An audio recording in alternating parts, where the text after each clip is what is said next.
Hello दोस्तों, नमस्कार। SM किसी चैनल में मैं आप सभी लोगों का दिल से बहुत बहुत स्वागत करता हूं। फर्स्ट टाइम विजिट किया जरूर चैनल को सब्सक्राइब कर लेना। फ्री स्टॉक मार्केट क्लासेस इस चैनल को भी चाहो तो फॉलो कर सकते हो, सब्सक्राइब कर सकते हो। यहाँ पर भी बेल आइकन को हिट करके ऑल जरूर सिलेक्ट करके रख लेना। इस चैनल का लिंक आपको ऊपर आई बटन पे या फिर नीचे डिस्क्रिप्शन में मिल जाएगा। सो चलिए दोस्तों, फिलहाल इस वीडियो को स्टार्ट कर लेते हैं। ठीक है दोस्तों, अभी हम लोग आ चुके हैं बिल्कुल हमारे नॉर्मल स्क्रीन के ऊपर। आज के दिन तो आप सभी लोगों को पता ही है, अमेरिकन बाजार की ओर ही ज़्यादा फोकस है। अभी अच्छी खबर यही देखने को मिल रही है, एक अच्छी खासी वी शेप रिकवरी हम लोग को निचली स्तर से देखने को यहाँ पे मिल रही है। ठीक है, तो उम्मीद ही करेंगे कि ऐसी रिकवरी यहाँ पे बनती रहे करके। बट आप सभी लोगों को पता ही है कि जब भी इस प्रकार की जब बाजार में गिरावट हम लोग को होती हुई देखने को मिल जाती है, ठीक है, तो एक सबसे बड़ा प्रॉब्लम कौन सा होता है, इस पॉइंट को ऑलरेडी हम लोगों ने कवर किया था। बट येस, अभी का जो फिलहाल का जो सिचुएशन है उसको वापस ये कवर करने के लिए बहुत ही अच्छा वाला माहौल देखने को यहाँ पे मिल रहा है आईपीओ के लिए। यस दोस्तों, आईपीओ के बाजार की अगर हम लोग बात करें, जैसे मैं हमेशा आप लोगों को सिखाता हूं कि काफ़ी सारे लोग ग्रे मार्केट प्रीमियम देखकर ही निवेश करने का विचार करते हैं, जो कि काफ़ी ज़्यादा डेंजरस डिसीजन यहाँ पे हो सकता है।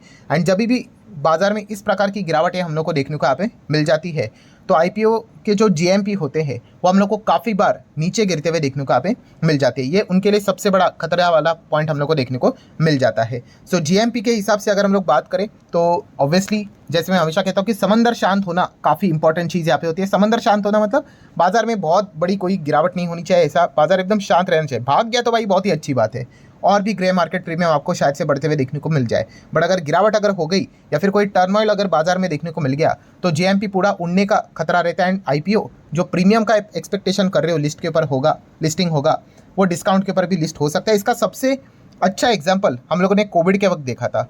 ठीक है, कोविड के वक्त जैसे आपको बताया था कि एसबीआई कार्ड का आईपीओ आया था। ठीक है, ज़बरदस्त प्रीमियम के ऊपर नज़र आ रहा था। और कोविड में तो आपको बताइए बाजार की हालत क्या हुई थी, एकदम ज़ोरदार गिरावट गिरावट गिरावट, प्रीमियम से सीधा डिस्काउंट के ऊपर चला गया। ठीक है, अगर कोई होगा कोविड में जिन्होंने एसबीआई कार्ड में अप्लाई किया होगा, वो चाहे तो अपना एक्सपीरियंस शेयर कर सकता है। मतलब लाइफ में पहली बार ऐसे कोई लोग होंगे जो ये एक्सपेक्ट कर रहे होंगे कि भाई मुझे आईपीओ ना लगे करके।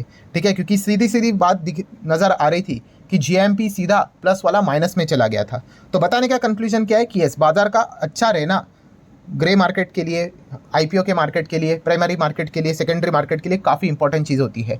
ठीक है, तो फिलहाल हम देख सकते हैं पीएनजी ज्वेलर्स की बात करें तो आईपीओ फिलहाल, जीएमपी तो ठीक ही है। बजाज की बात करें भाई, ये तो अलग ही दुनिया में चल रहा है, यहाँ पे तो कुछ भी हो जाए कोई ज़्यादा फर्क पड़ ही नहीं सकता करके। देन नेक्स्ट आईपीओ की बात करें, क्रॉस के आईपीओ, वो भी 20 के आसपास था। यस, देन यहाँ पे टर्लिंस टायर की अगर बात करें, इसका जो जीएमपी था वो हम लोग को इंपैक्ट होते हुए देखने को मिल गया। 17-18 था, जो 13 के आसपास फिलहाल तो देखने को यहाँ पे मिल चुका है। ठीक है, हमें एक्सपेक्ट करेंगे कि अमेरिकन बाजार अभी बीच में 700 पॉइंट डाउन था, अभी निचले स्तर से 300 पॉइंट से ज़्यादा रिकवरी देखने को मिली, और अच्छी रिकवरी होकर अगर और थोड़ा सा कमबैक अगर कर दे तो हम कह सकते हैं कि नॉर्मल गिरावट जैसे रहती है वैसी हम लोग को देखने को मिल जाए, तो फिर ये आईपीओ वाला जो बाजार है वो वापस नॉर्मलाइज यहाँ पे हो सकता है। आईपीओ की बात हो रही है। एंड बजाज फाइनेंस की जो कंपनी है, बजाज हाउसिंग फाइनेंस, उसका आईपीओ आ रहा है, आप सभी लोगों को पता ही है। तो अभी तो आईपीओ का टाइम तो खत्म यहाँ पे हो चुका है, बट सारे रिकॉर्ड तोड़ दिए दोस्तों। आप यहाँ पे देख सकते हो 3 लाख करोड़ सब्सक्रिप्शन आते हुए देखने को मिल चुके हैं। Just imagine 3 lakh crore. ठीक है, एंड अगर हम लोग इशू की बात करें, कुल मिला के 63.54 गुना हम लोग को जाते हुए देखने को यहाँ पे मिल चुका है। क्या डिमांड है, आप जस्ट अंदाज़ा लगा कर रख लीजिए। ठीक है, इसलिए मैंने कल के दिन भी ये वाली बात बोली थी आप लोगों को कि अच्छी बात है कि रिस्पांस ज़बरदस्त आ रहा है, बट अंदर ही अंदर बुरा भी लगेगा। क्यों? यस, इतने सारे लोगों ने अप्लाई किया है, तो अलॉटमेंट के चांसेस अभी और भी ज़्यादा कम यहाँ पे हो जाएंगे, बहुत ही ज़्यादा कम। ठीक है, देखो किसी ना किसी को तो मिल ही जाएगा, लॉटरी सिस्टम ही यहाँ पे चलता है। बट हम कह सकते हैं कि काफ़ी ज़्यादा कम, मतलब क्या ही बोले, मतलब अगर आप मल्टीपल अगर आप 10-20 अकाउंट से भी लगाया होगा तो भी मिलेगा नहीं। उस प्रकार की चीज़ें हम लोगों को फिलहाल तो नज़र यहाँ पे आ रही है। इतना ज़्यादा ये ओवर सब्सक्राइब होते हुए देखने को मिल चुका है। ठीक है, जिस दिन ये लिस्ट होगा, एक और नया त्योहार वाला माहौल हम लोग को बाजार में देखने को मिलेगा, क्योंकि काफ़ी बड़ी कंपनी बाजार में हम लोग को लिस्ट होते हुए देखने को यहाँ पे मिलने वाली है। ठीक है, आगे बढ़ेंगे दोस्तों। तो BMW Volkswagen की बात करें तो इसी से रिलेटेड फर्स्ट वाला वीडियो में भी हम लोगों ने इसको कवर यहाँ पे किया था कि Volkswagen ने अपने जो गाइडेंस है वो उन्होंने घटा दिए। BMW की भी बात करें तो उन्होंने भी अपने कुछ गाइडेंस है, पहले जो बातें उन्होंने बोली थी कि इतना इतना % हम लोग परफॉर्मेंस दिखाएंगे, EBIT की बात कर ले, रिटर्न ऑन कैपिटल एम्प्लॉयड की बात कर ले, ठीक है, वो उन्होंने कम करवा दिया। ठीक है, और इसके पीछे के वैरायटी ऑफ रीजंस हम लोगों ने पहले वाले वीडियो में यहाँ पे चेक ऑलरेडी कर लिया। बट इस चीज़ के चलते दिक्कत किसको हो गई है, जो कि इन कंपनीज के साथ बिजनेस करते हैं। यस, मदरसन इंटरनेशनल की अगर हम लोग बात करें, ठीक है, ये इनके साथ हम लोग को बिजनेस करते हुए देखने को यहाँ पे मिल जाते हैं। एंड इसी चीज़ के चलते आप देख सकते हैं मदरसन इंटरनेशनल आज हम लोगों को लगभग 3% डाउन होते हुए देखने को मिल चुका है। मैंने इसके ऊपर वीडियो भी बनाया था, पहले इसका नाम मदरसन सुमी हुआ करता था, जो कि बाद में अलग अलग हो गया Motherson International, and M Sumi wiring करके एक दूसरी कंपनी हम लोग को देखने को यहाँ पे मिल गई है।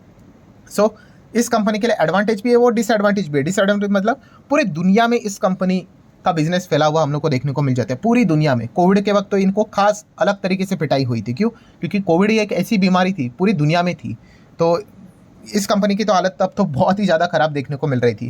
ठीक है, तो एडवांटेज क्या है कि बहुत सारी दुनिया में फैला हुआ है, बड़े बड़े क्लाइंट्स हम लोग को इनके देखने को यहाँ पे मिल जाते हैं। एंड कंपनी ऑलरेडी काफ़ी बड़ी है, 1.25 लाख करोड़ का बहुत बड़ा है, लार्ज कैप कंपनी हम लोग को देखने को यहाँ पे मिल जाता है। तो फिलहाल हम कह सकते हैं फॉक्सवैगन एंड BMW के इस न्यूज़ के चलते मदरसन इंटरनेशनल के लिए हम लोगों को आज के दिन की गिरावट देखने को यहाँ पे मिली थी, जो कि आप देख सकते हैं। देखिए BMW ग्रुप ने जो अर्निंग को यहाँ पे बताया कि शायद से कम आएंगी करके, इसी चीज़ के चलते स्टॉक हम लोग को आज 4% के आसपास टैंक होते हुए देखने को मिला था। बाद में थोड़ा बहुत रिकवर भी यहाँ पे हो चुका था। और सिर्फ ऐसी बात नहीं कि मदरसन ही इसमें यहाँ का काम करते हुए देखने को मिल जाता है। सुप्रजीत इंजीनियरिंग की भी बात करें तो इनका भी हम लोगों को इसके साथ बिजनेस देखने को मिल जाता है, इसीलिए ये भी गिरा। देन गुड लक इंडिया की अगर हम लोग बात करें, उनका भी बिजनेस इसी के साथ BMW के साथ देखने को मिल जाता है, तो यहाँ पे भी हम लोग को कमजोरी देखने को मिली। तो ऐसे बहुत सारी चीज़ें देखने को यहाँ पे मिल जाती है। देन अगर हम लोग बात करेंगे BSNL, यस दोस्तों BSNL की बात करें, बीच में आपको पता है, देखो BSNL तो पूरी तरीके से कंपनी की तो बैंड ही बजी है। ठीक है, बीच में BSNL की चर्चा क्यों बाजार में होने लग गई? हाँ, जियो, देन उसके बाद एयरटेल, देन उसके बाद वोडाफोन आइडिया, इन तीनों ने एक साथ रेट अपना टैरिफ बढ़ा दिया। ठीक है, मतलब चार्जेस रिचार्ज जो रहता है वो उन्होंने यहाँ पे बढ़ा दिया। एंड उसके बाद लोगों का गुस्सा फूट गया कि मतलब जाए तो किधर जाए। जियो ने बढ़ा दिया तो एयरटेल के पास जाए, तो उन्होंने भी बढ़ा दिया, तो वोडाफोन आइडिया के पास जाए तो उन्होंने भी बढ़ा दिया।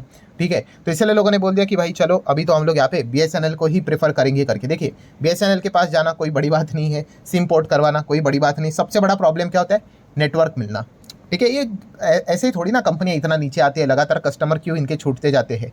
तो यहाँ पे सबसे बड़ी दिक्कत अभी यही हो रही है कि यहाँ पे जो हम लोग को चीज़ें देखने को मिली कि BSNL के जो यूज़र्स है उनके फ़ोन में 4G का नेटवर्क ही यहाँ पे नहीं आ रहा है। और उसके बाद जब चेक किया गया कि दिक्कत क्या हो रही है, 4G का नेटवर्क लगाने के बाद भी क्यों नहीं आ रहा है, तो दोस्तों उसके बाद पता चला कि अगर आपको 4G की सर्विसेज चाहिए, BSNL के फ़ोन मतलब यूज़र अगर आप हो, तो आपके पास 5G वाला फ़ोन चाहिए। तो ये तो मतलब अभी एक नई चीज़ ही हम लोग को देखने को मिले, नेटवर्क चाहिए आपको तो सीधा सीधा 5G टाइप का फ़ोन आप लोगों के पास यहाँ पे होना चाहिए। मतलब 5G नेटवर्किंग के लिए 5G वाला फ़ोन, ये तो हम लोगों ने सुना था। ठीक है, बट BSNL के केस में तो कुछ उल्टा ही है कि आपके पास, या आप देख सकते हैं यहाँ पे BSNL यूज़र में need 5G phone to get 4G services. ठीक है, तो ये इस प्रकार की जो चीज़ें ना दोस्तों, इसीलिए ये गवर्नमेंट कंपनियाँ यहाँ पे मतलब जो आज हालत देखने को मिलती है, तो इसके पीछे का रीज़न यही देखने को यहाँ पे मिल जाता है। अब कैपिटल कितना भी इन्फ्यूज़ कर लो, कितनी भी दुनिया भर की चीज़ें कर लो, बट प्रॉपरली सर्विसेज अगर लेकर नहीं आओगे तो फिर कैसे चलेगा? घोषणाएं तो बहुत बड़ी बड़ी दी थी, 5G तक स्टार्ट यहाँ पे कर देंगे, 100% इंडियन मेड होगा, बट 4G से रिलेटेड ही अगर आप आउटकम की बातें करोगे तो इतना पुअर परफॉर्मेंस देखने को यहाँ पे मिल रहा है। एंड इसी चीज़ के चलते जो इनके कॉम्पिटिटर है, फिर अल्टीमेटली लोग इन्हीं के और हम लोग को शिफ्ट होते हुए देखने को यहाँ पे मिल जाते हैं। देन अगर हम लोग बात करें तो BSNL की बात होती है तो MTNL भी सामने आ ही जाता है। तो अभी आप देख सकते हैं MTNL कैसे नीचे आया, जैसे कि बीच में मैंने आप लोगों को वीडियो बनाकर ये पॉइंट सिखाया था, टाइम टू टाइम सिखाता हूँ।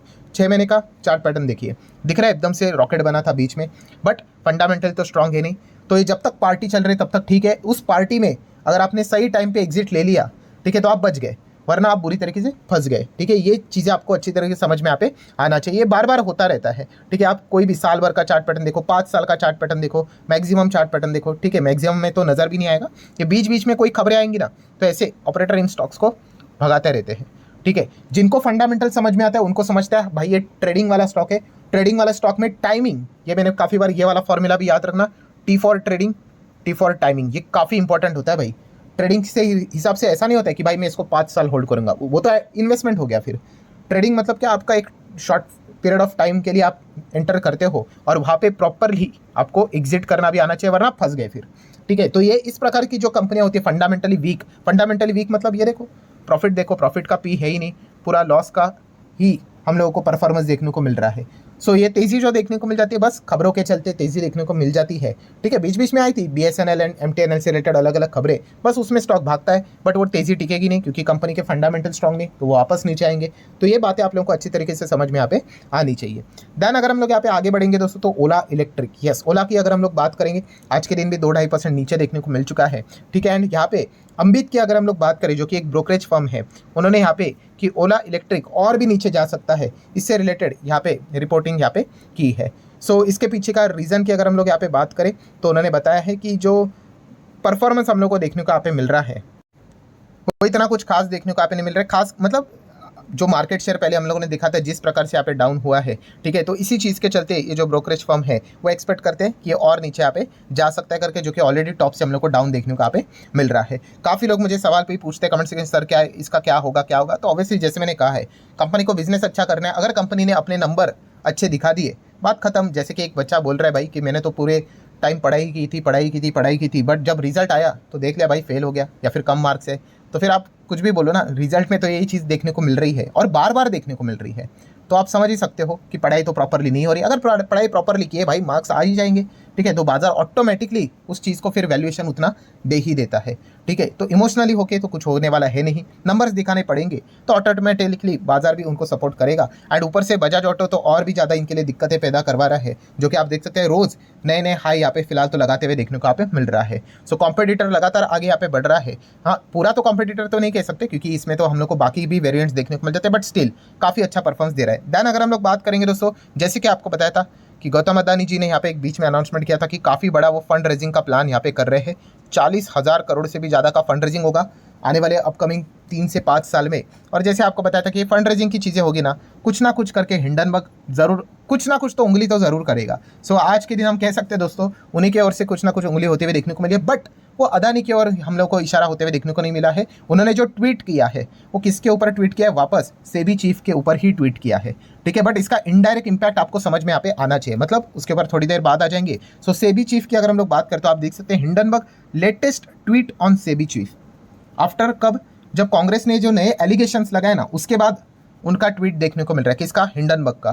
किस कॉन्टेक्स्ट में, तो हिंडनबर्ग ये कहने की कोशिश कर रहा है कि जो एलिगेशन लगाए हैं सेबी चीफ के ऊपर कि उन्होंने पेमेंट एक्सेप्ट किए अलग अलग कंपनी से, जबकि वो सेबी के मेंबर्स थे करके, ठीक है, तो उनके ऊपर सेबी चीफ 1 हफ्ता हो गया अभी भी साइलेंट है, कोई भी उन्होंने इससे रिलेटेड जवाब नहीं दिया। ये बात हिंडनबर्ग ने ट्वीट करके बोली है, दैट्स इट। इतनी सी यहाँ पे बात हम लोग को देखने को मिली है, बट जैसे कि कॉन्टेक्स्ट आपको बताया कि हिंडनबर्ग कुछ ना कुछ तो चीज़ें करने की कोशिश करेगा। ठीक है, और जैसे मैंने आप लोगों को ये वाला पॉइंट भी बताया कि अगर सेबी चीफ अगर मान लो अगर रिज़ाइन कर देती है, ठीक है, तो अदानी के शेयर्स में, ठीक है, आप लोगों को काफ़ी बड़ी हलचलें देखने को मिल सकती है। ठीक है, क्वाइट पॉसिबिलिटी, इसका लिंक मैंने आप लोगों को बताया था, क्योंकि अगर वो रिज़ाइन कर देते हैं तो डेफिनेटली जो अदानी की मेजर केस हम लोग को हिंडनबर्ग वाली अभी भी जो सुप्रीम कोर्ट में जारी है, ठीक है, वहाँ पे जो अपोजिशन है वो वापस उस मुद्दे को सुप्रीम कोर्ट में ज़रूर उछालेंगे और री इन्वेस्टिगेशन का डिमांड ज़रूर सामने रखेंगे, एंड उनका पोजीशन उस वक्त काफ़ी स्ट्रांग रहेगा। ठीक है, तो इस मुद्दे को आप लोगों ने अच्छी तरीके से समझना है। बियर वालों को भी फिर ये काफ़ी बड़ी एक खबर यहाँ पे मिल सकती है करके।